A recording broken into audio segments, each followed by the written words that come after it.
بسم اللہ الرحمن الرحیم۔ ناظرین السلام علیکم۔ ذہن میں ایک سوال پیدا ہوتا ہے کہ جس طرح شیعہ حضرات حضرت امام حسین رضی اللہ تعالیٰ عنہ کے بارے میں اتنا زیادہ واویلا کرتے ہیں، ان کا ماتم کرتے ہیں اور اپنے آپ کو چھریاں مارتے ہیں، حالانکہ یہ بھی قرآن حدیث کے خلاف ہے کہ قرآن نے صبر کا حکم دیا ہے۔ اور دوسری بات یہ ہے کہ حضرت امام حسین رضی اللہ عنہ زندہ ہیں، کیونکہ وہ شہید ہیں اور شہید زندہ ہوتا ہے۔ لیکن چلیں یہ ماتم کرتے ہیں، لیکن حضرت حسن رضی اللہ تعالیٰ عنہ کی کبھی انہوں نے یاد نہیں منائی، کبھی ان کا دن انہوں نے نہیں منایا، یعنی 28 صفر یا 5 ربیع الاول ان کی شہادت، ان کی وفات کا دن ہے، تو وہ کبھی انہوں نے نہیں منایا۔ یہ سوال پیدا ہوتا ہے یہ کیوں نہیں مناتے؟ یہ ہم آپ کو آخر میں بتائیں گے۔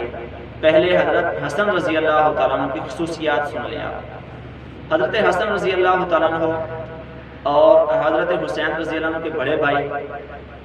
لیکن حضرت حسین رضی اللہ تعالیٰ عنہ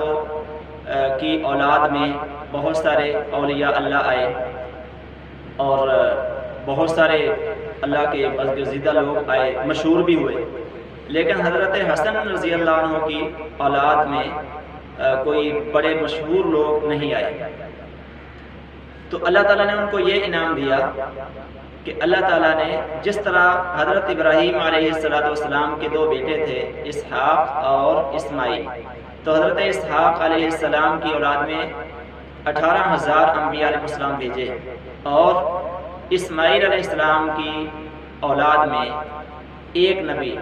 41ویں پشت میں خاتم الانبیاء نبی کریم صلی اللہ علیہ وسلم ہے۔ تو اسی طرح ہمیں یہاں پر نظر آتا ہے کہ حضرت علی رضی اللہ عنہ کی اولاد میں،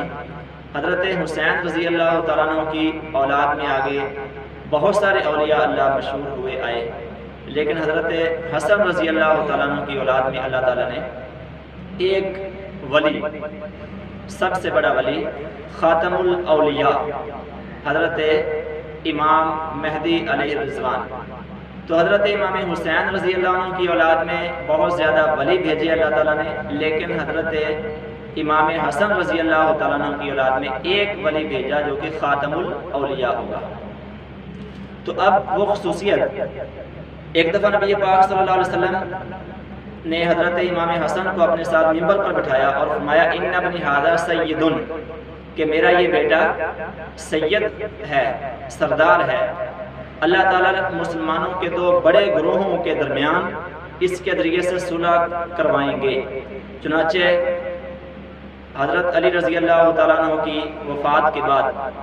حضرت حسن رضی اللہ تعالیٰ عنہ بہت بڑا لشکر لے کر حضرت امیر معاویہ رضی اللہ تعالیٰ عنہ کی طرف آئے، لیکن اپنے حق کے خلافت سے دستبرداری کا اعلان کیا اور مسلمانوں کو خون ریزی سے بچانے کے لیے حضرت امام حسن رضی اللہ تعالیٰ عنہ نے اپنا ہاتھ حضرت امیر معاویہ کے ہاتھ میں دیا اور ان کے ہاتھ پر بیعت کر لی۔ تو اس لیے یہ سردار کہلائے، اور سردار کا مطلب، سردار کی خصوصیت یہ ہوتی ہے کہ اپنوں کے اندر جب جنگ ہوتی ہے تو اس وقت وہ اپنا جو حق ہے اس سے دستبردار ہو کر صلح کروا دیتا ہے، یہ بھی ایک خصوصیت ہوتی ہے۔ اس لیے حضرت امام حسن جیسے جنت کے نوجوانوں کے سردار ہیں، اسی طرح دنیا میں بھی وہ سردار تھے۔ اور دوسری خصوصیت ان کی، حضور صلی اللہ علیہ وسلم نے فرمایا کہ میری امت کے آخر میں جب امت کے اندر بہت زیادہ بگاڑ پیدا ہو چکا ہوگا، ہر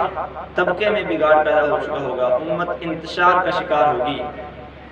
تو حضرت امام مہدی تشریف لائیں گے۔ یہ تشریف لائیں گے اس کا مطلب یہ ہے کہ وہ پیدا ہو چکے ہوں گے، 40 سال کی عمر میں جا کر علماء ان کو پہچانیں گے، مختلف علاقوں سے، جس میں علماء نے لکھا ہے ترکی اور ازبکستان، سوڈان،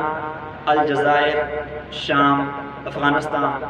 اور اس میں پاکستان بھی شامل ہے۔ تو یہاں کے مختلف علاقوں کے 7 علماء یہ امام مہدی علیہ الرضوان کی تلاش میں نکلیں گے، یعنی اپنے اپنے علاقے میں کوشش کر چکے ہوں گے، ہر طرح کی طاقتوں کے باوجود، یعنی ٹیکنالوجی کے باوجود، اور اسی طرح پیسے کے باوجود یہ عمل نہیں کر سکیں گے، یعنی امت کو اکٹھا نہیں کر سکیں گے، امت کو تباہی سے تنزلی سے نہیں بچا سکیں گے، تو یہ امام مہدی کی تلاش میں نکلیں گے۔ مکہ میں ان کو پہچان لیں گے، لیکن وہ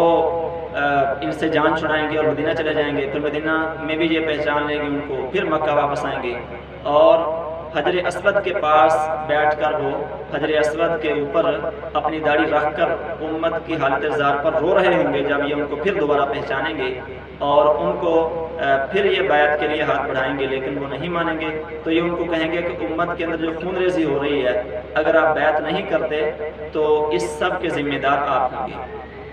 تو چنانچہ وہ بیعت کر لیں گے اور کہیں گے کہ آؤ پھر ہم بیعت کریں کہ موت تک اکٹھے مرنے پر بیعت کرتے ہیں۔ چنانچہ بیعت کریں گے اور اس کے بعد پھر اللہ تعالیٰ فتوحات کا دروازہ کھولیں گے۔ تو حضرت امام مہدی علیہ الرضوان بھی حضرت امام حسن رضی اللہ تعالیٰ عنہ کی اولاد میں سے ہوں گے۔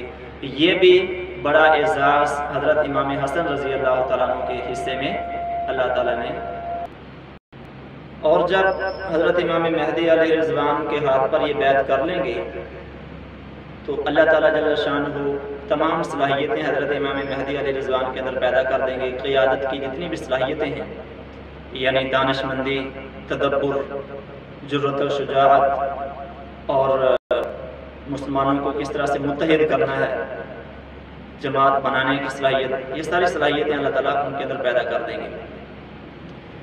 تو حضرت امام مہدی علیہ الرضوان پھر اتنا اس طرح سے حق کا بول بالا کریں گے کہ زمین کو انصاف کے ساتھ بھر دیں گے اور پوری روئے زمین پر مسلمان اور اسلام کا بول بالا کر دیں گے۔ چنانچہ جتنی بھی قیادت کی صفات اور خصوصیات ہوتی ہیں وہ سب کی سب اللہ تعالیٰ ان کے اندر پیدا فرما دیں گے، اور ان کے جھنڈے کے نیچے تمام مسلمان اپنے تمام خصوصیات کے ساتھ اور مال و دولت کے ساتھ ان کے جھنڈے کے نیچے جمع ہو جائیں گے۔ اور ان کے اندر جو خصوصیات میں نے ذکر کی ہیں، اس کا ذکر علامہ اقبال نے اپنے شعر کے اندر بھی کیا ہے۔ علامہ اقبال ایک لیڈر کی خصوصیات، میر کارواں کی خصوصیات ذکر کرتے ہوئے فرماتے ہیں، نگاہ بلند، سخن دل نواز اور جاں پرسوز، نگاہ بلند، سخن دل نواز، جاں پرسوز، یہی ہے رخت سفر میر کارواں کے لیے۔ چنانچہ یہ تینوں خصوصیات ان کے اندر ہوگی، اور ان کے ساتھ جو لوگ ہوں گے وہ واقعتاً سمجھیں گے کہ میدان جنگ میں ہم ان کے ہاتھ پر بیعت کر رہے ہیں، اگر یہ ہار جاتے ہیں تو ہمارے ساتھ ہی رہیں گے، اور اگر یہ جیت جاتے ہیں تو تب بھی ہم سب کی جیت ہوگی۔ جس طرح سلطان صلاح الدین ایوبی کے ساتھ جتنے بھی لوگ تھے وہ سارے اس طرح سے جانثار کرتے تھے ان کے حکم پر کہ ان کو پتہ تھا کہ ہمارا جو امیر ہے یہ ہمارے ساتھ ہی اس کا مرنا اور ہمارے ساتھ ہی اس کا جینا ہے۔ اب میں آپ کو بتاتا ہوں کہ یہ شیعہ حضرات کیوں حضرت حسن رضی اللہ تعالیٰ عنہ کا نام نہیں لیتے، ان کا یوم شہادت کیوں نہیں مناتے، حالانکہ ان کو بھی انہوں نے زہر دیا، ان لوگوں نے زہر دیا جو امیر معاویہ رضی اللہ تعالیٰ عنہ کے ساتھ صلح نہیں چاہتے تھے، یعنی جو امت کو اکٹھا دیکھنا نہیں چاہتے تھے۔ تو اب اگر یہ امام حسن رضی اللہ تعالیٰ عنہ کا ذکر کرتے ہیں، ان کی شہادت کا ذکر کرتے ہیں اور ان کا ذکر کرتے ہیں، تو ساتھ یہ بھی ذکر کرنا پڑے گا کہ حضرت امام حسن رضی اللہ تعالیٰ عنہ نے حضرت سیدنا امیر معاویہ رضی اللہ تعالیٰ عنہ کے ہاتھ پر بیعت کر لی، تو یہ بھی ساتھ ذکر کرنا پڑے گا۔ اور یہ اس پروپیگنڈے کے خلاف ہے، اس پروپیگنڈے کے تحت یہ کام کر رہے ہیں۔ ان کا پروپیگنڈا کیا ہے؟ امت کے درمیان تفریق ڈالنا اور امت کے درمیان انتشار ڈالنا، امت کو اکٹھا نہیں ہونے دینا۔ یعنی ہم دیکھیں کہ ہزاروں سال، یہ سینکڑوں سال پرانی یہ باتیں، اور میں یہ کئی دفعہ بات کر بھی چکا ہوں کہ عقلی دلیل کے ساتھ بھی اگر دیکھا جائے تو کوئی وجہ نہیں بنتی حضرات صحابہ کرام کی گستاخی کرنے کی، تو اس کے باوجود یہ گستاخی کرتے ہیں۔